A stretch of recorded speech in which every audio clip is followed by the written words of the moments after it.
Assalamualaikum warahmatullahi wabarakatuh. Baik, pada kesempatan kali ini saya akan mempresentasikan tugas mata kuliah petir dengan sumber buku Basic of Learning ini subbab 64-72. Oke, kita langsung saja. Yang pertama itu mengenai CID, Association with Thunder Cloud Meteorology.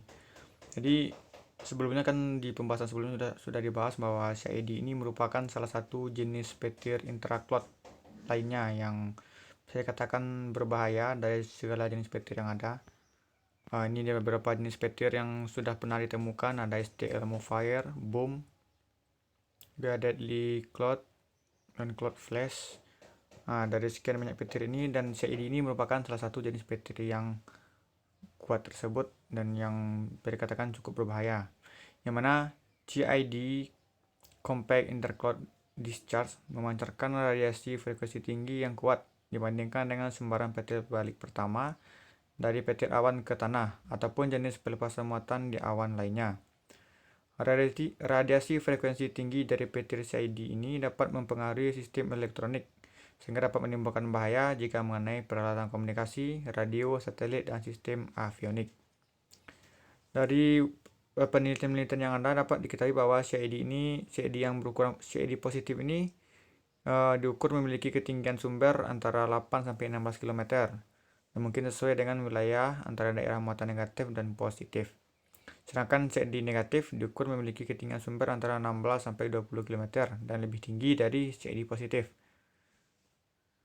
CID yang terjadi di lingkungan meteorologi umum yang sama seperti biasanya seperti di dalam atau di dekat inti konvektif badai petir.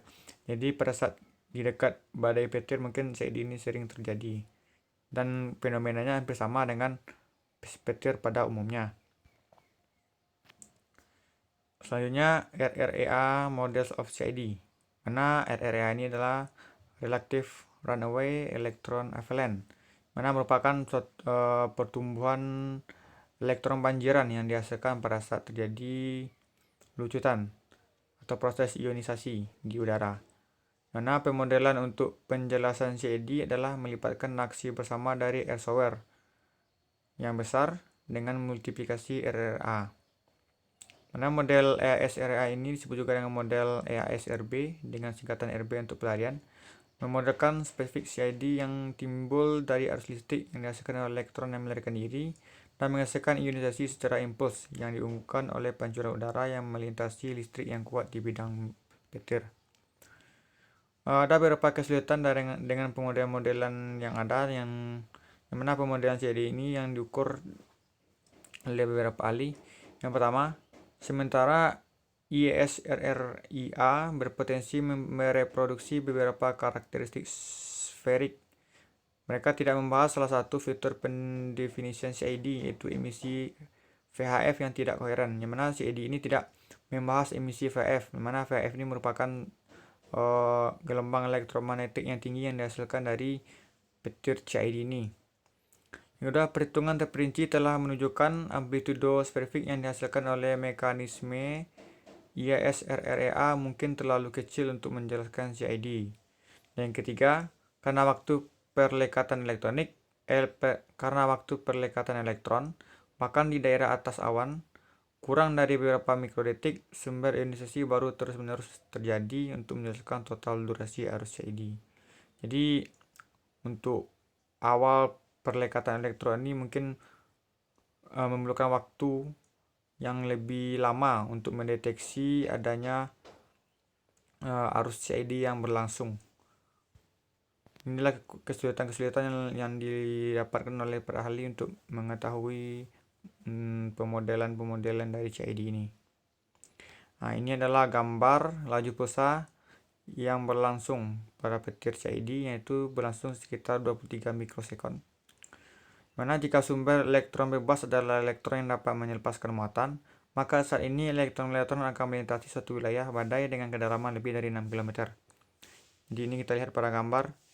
Ini adalah waktunya dan energi yang masing-masing dihasilkan serta arus yang dihasilkan dari berbagai radiasi.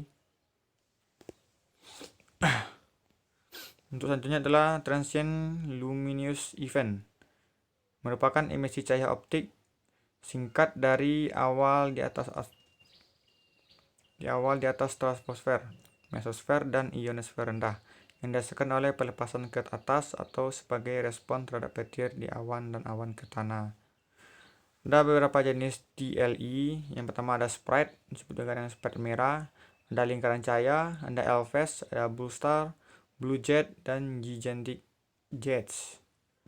Ini adalah gambarnya. Gambar sederhana ada Gigantic Jet, ada Blue Jet, Sprite. Ini di awan stratosfer, ionosfer. Jadi ini semuanya adalah jenis-jenis fenomena petir yang ada. Ada berbagai macam fenomena petir yang telah ada. Nah, ini adalah spread dan halos. Mana spread adalah manifestasi dari pelepasan banjiran elektron pada ketinggian tinggi yang dihasilkan sebagai respon terhadap medan listrik besar yang dihasilkan oleh petir. Spread telah ditemukan dalam zona morfologi yang sangat besar.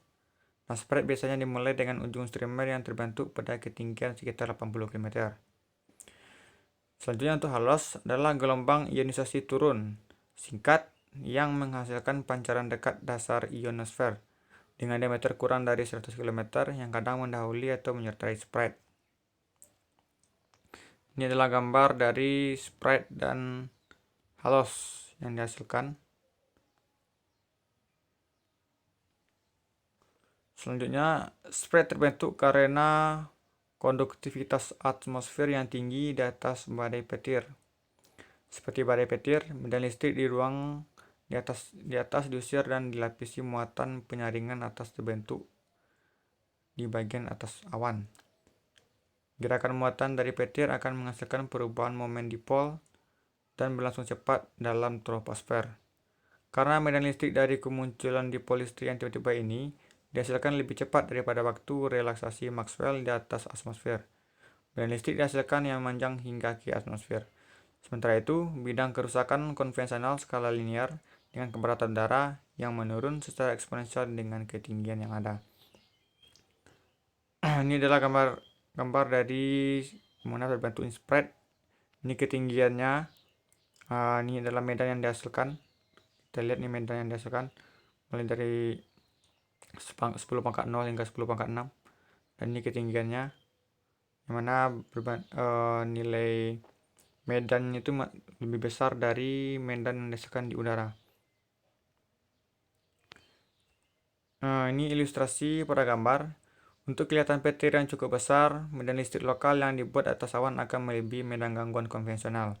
Mana kita lihat E besar dari EK. EK ini adalah medan gangguan konvensional yang dihasilkan.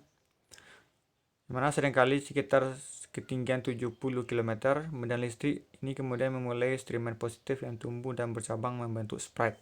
Jadi streamer positif akan tumbuh pada saat medan listrik itu memiliki ketinggian sekitar 70 km, maka akan mulai tampak streamer positif yang berbentuk cabang. Yang kedua, untuk selanjutnya adalah Elves, yang merupakan juga jenis petir lainnya. Ditemukan oleh Beck et al. Setahun setelah penemuan spread.